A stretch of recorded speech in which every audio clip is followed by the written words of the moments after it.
Late in the evening, Abigail is practicing ballet in an empty theater.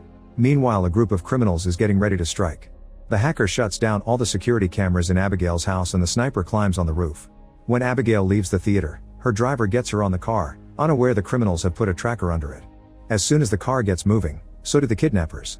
The hacker opens the house's doors and 3 of the criminals sneak into Abigail's bedroom to hide behind the furniture.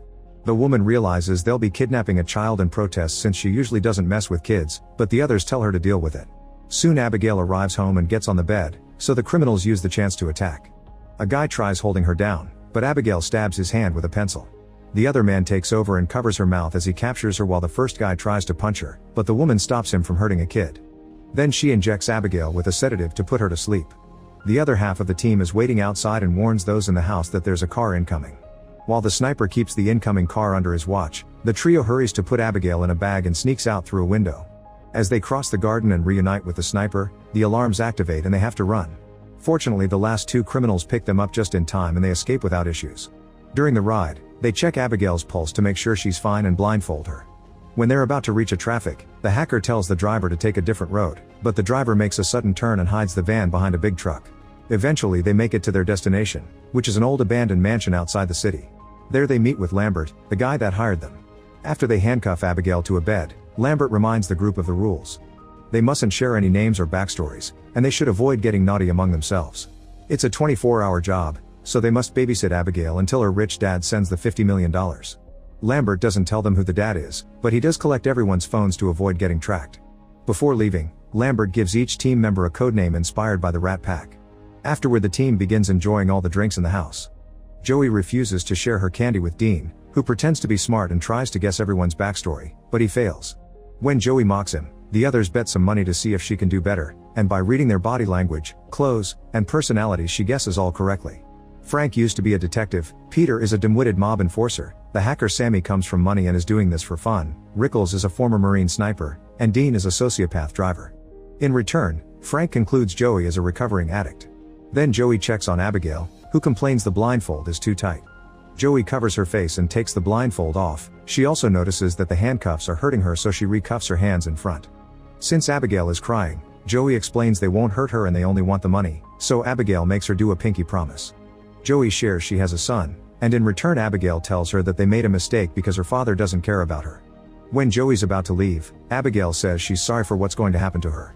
Worried, Joey rejoins the group and tells Frank that Abigail's father may be a violent man. Frank dismisses it as Abigail trying to make Joey feel bad, but once everyone is distracted, he goes to check on the child. He's shocked to see her without the blindfold and immediately covers his face while pointing his gun at her until she swears she didn't see him. Then Frank presses her until she says her dad is Christophe Lazar. Freaking out, Frank runs back to the group and announces that he's leaving. The others demand an explanation and Frank explains that the girl is Christophe Lazar's daughter, a very dangerous and powerful crime boss. Joey and Rickles also recognize the name and share Frank's worry. An argument ensues on how to proceed, and in the end they decide to stay to get the money, which they can later use to escape and start a new life far from there. They agree to keep an eye on the perimeter and keep all doors closed. Later Joey is looking around the house, following a noise that is just an open window. While opening it fully to stop the noise, she sees an old statue of a father and his child. Then she bumps into Rickles, who tries to flirt with her and fails. He also tells her that he doesn't trust the others and they agree to watch each other's backs. Meanwhile, Sammy finds a room with TV and is suddenly startled by a presence behind her, but it's just Dean playing a prank. He has the nerve to try flirting with Sammy, who furiously kicks him out. Then Dean finds a sleeping Peter and draws a man's member on his face. He keeps wandering around the house and enters a dark corridor with tons of old pictures, including one with a girl that looks a lot like Abigail. Next he goes to the basement kitchen, where a door opens by itself. Confused, he enters the room and gets startled by a rat. As he tries to leave, suddenly an unseen presence grabs him by the legs and pulls him back. Sammy hears his screaming and goes to the basement, where she finds Dean sitting at the table. When she tries to approach him, his head falls and Sammy screams before puking. Soon the others make it to the basement too, and they agree Sammy doesn't have the strength to do that. In fact, it reminds them of the stories about Lazar's hitman called Valdez. Several years ago, 3 top members of Lazar's gang were captured by the FBI. The night before their trial, they were kept hidden on the top floor of a hotel with agents guarding every corner. The next morning, the FBI stormed in and found their bodies with their heads cut off and no organs. There was no way in or out of the room except for the door on the 23rd floor. Getting worried, they decide to check on the girl and find her well in the room. Rickles is still scared of Valdez and wants to leave, but when he opens the front door, They're shocked to discover another barred gate. Peter tries to push it open to no avail, and this triggers a security system that covers all the windows, meaning the group is now stuck inside. Joey concludes this is a trap and Rickles runs to check on his weapon, only to find it gone. Joey rushes to Abigail and asks if she's seen anybody else besides her and Frank, but Abigail swears she hasn't. She also shares that Frank threatened to harm her, that he said he worked for her dad, and that his real name was Valdez. Afterward, Joey meets with Rickles and they both share what they know, concluding it doesn't make sense. They agree to look for a way out, but as Joey tries to leave the room, she hears a noise. Rickles is standing rather awkwardly, so she goes to check on him and is horrified to discover that he's been severely injured. His dead body falls in her arms and she puts him down before rushing downstairs. A furious Joey aims her gun at Frank, accusing him of being Valdez and killing Rickles. Frank pulls out his gun too and says Joey's letting Abigail manipulate her. He asks Peter to do something about Abigail, so Peter goes to the room to kill her. Before he can shoot, Joey arrives and quickly disarms him. Sammy and Frank also come and an argument ensues. Meanwhile, Abigail easily removes the handcuffs and stands up, using a ballet move to show her true face. She's actually a vampire. Abigail jumps on Peter and is about to bite him, but Frank shoots her down. To everyone's shock, Abigail just sits up as the wound heals itself. Joey shoots her too, but it's clear that bullets do nothing, so they run and lock the door. The group discusses what to do as they realize Abigail was Valdez all along. All the doors are equipped with magnetically sealed locks and shutters 2 inches thick, so they can't be broken, and Sammy doesn't have the equipment to hack them. Everyone's tense, and when Peter asks them to slow down, Frank grabs him by the neck, threatening into shutting up. In the end, Frank and Joey grab pool sticks to make steaks while Sammy looks for garlic in the kitchen. Joey doesn't help because she thinks killing Abigail would only make her dad mad at them. Once they're ready, the trio rushes into Abigail's room only to find it empty. Suddenly they hear music, so they go into another room, where they find Abigail dancing with Dean's body. At first she pretends to be a sweet girl, but when Sammy attacks, Abigail jumps on her and sniffs the garlic, which does nothing. Frank is pushed off when he tries to help, but Peter manages to pick her up. However, Abigail easily throws him to the ground and takes the cross from his necklace, hitting his chest with it to make him bleed and confirming crosses don't affect her either. Next, Frank tries to stab her from behind, however Abigail quickly disarms him and stabs his leg instead. Giving up, the trio goes back downstairs, where Joey helps them with their wounds. She reminds them that the injection did work when they kidnapped Abigail, and they still have a spare injection. They agree to split up, and whoever finds the girl first must inform Joey through their earpieces so she can surprise her with a syringe. The group starts searching the house and Sammy takes a dirty corridor, where she's startled by a bunch of bats. This causes her to fall in a pool and she screams when she realizes it's filled with rotting bodies. Even worse, she has to crawl on them to get out. Meanwhile, Abigail surprises Peter, who runs away in fear and locks the door behind him. However, Abigail breaks the door and keeps on chasing him as she runs with ballet moves. Peter's running as fast as he can when suddenly Frank opens a door and hits him, causing him to fall off the rail. Then Abigail chases after Frank, pushing him down the stairs before sitting on him. Joey uses the chance to try to inject her, but Abigail hits her hand to send the syringe flying through a locked gate. Sammy grabs Abigail and pulls her away, so the child retaliates by biting her arm. Next, Abigail grabs Frank by the leg and starts flying, only for Peter to suddenly tackle her and make her drop Frank.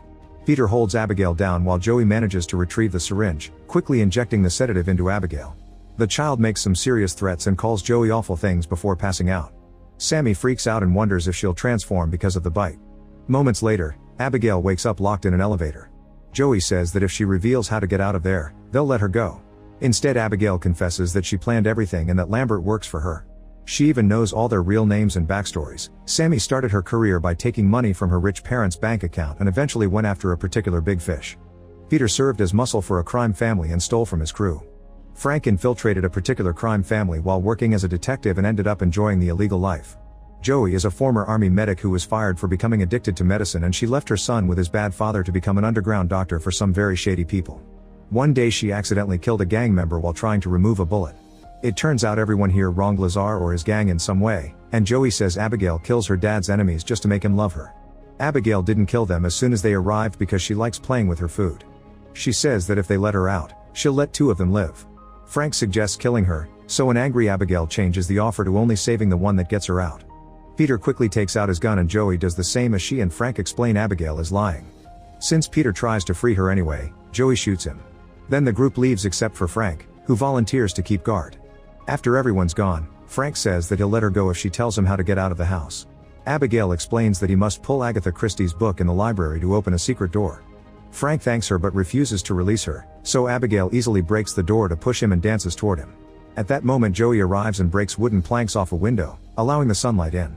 The light instantly burns off Abigail's hand and she runs to hide in the shadows so she can regrow it while Joey and Frank run away.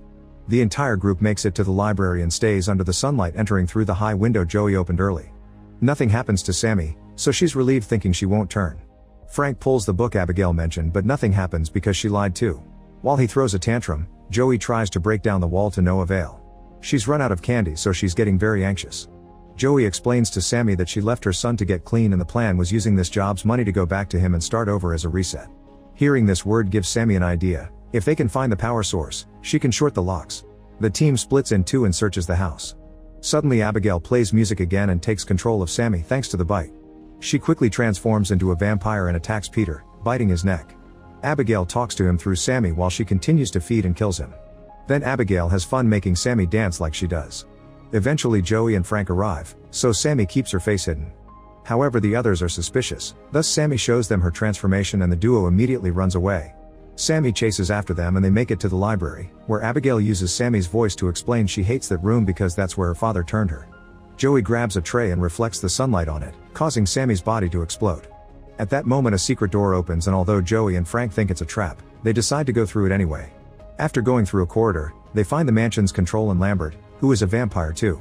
Lambert grabs Joey by the neck while he explains everything. Abigail turned him 2 years ago when she found out that he helped Frank infiltrate the gang. She also threatened his family, and now all he does is bring all her father's enemies here so she can play. He's already notified Lazar about the situation, and he's on his way to the mansion. Lambert wants to kill both Abigail and her dad, so he offers to turn Frank if he promises to help. Frank agrees, so Lambert knocks Joey out and bites Frank. Next Lambert makes Frank drink his blood and Joey wakes up to watch Frank painfully transform into a vampire. Afterward Lambert tells Frank to feed on Joey, however Frank stabs him with a stake instead, causing Lambert to explode. At that moment Abigail arrives and tries to attack, but Frank overpowers her and drinks her blood. Joey uses the chance to reach the control panel and deactivates the security measures. She also retrieves her phone. But when she runs down the secret corridor, the exit is locked. While Frank finishes feeding on Abigail and drops her body, Joey calls her son and leaves a heartfelt speech in his voicemail. Frank finds her and immediately pushes her back into the library, where he starts throwing her around to smash her against the furniture. Joey tries to defend herself, but her punches do nothing to a vampire. Then she grabs her by the neck and throws her down, but Abigail catches her just in time. Abigail explains she's too weak to defeat him alone and begs Joey to help her kill Frank, promising to let her go if she does so she can see her son again. Frank approaches them and the girls team up to start fighting him, but no matter how hard they try, he's clearly stronger than both of them combined. After he knocks down Abigail, he stabs Joey in the shoulder with the stake and gets her stuck on a pillar. Then he goes back to fighting Abigail, biting her again as the girl raises her pinky to remind Joey of their promise. When Abigail is down, Frank takes Joey off the stake and bites her neck before throwing her on the floor. When she wakes up, Frank uses his vampire powers to force her to pick up the stake and go after Abigail. However, Joey is pretending, so she turns around and pushes Frank, giving Abigail the chance to jump on him. She fights him again as she explains the powers take a while to develop fully, so he can't control or transform Joey yet. While they're distracted, Joey retrieves the stake and pulls Frank down, then she and Abigail team up to stab him and make him explode. Afterward Joey is worried that she may transform too, but Abigail confirms it won't happen because Frank is dead. As promised, Abigail lets Joey go and tells her to find her son.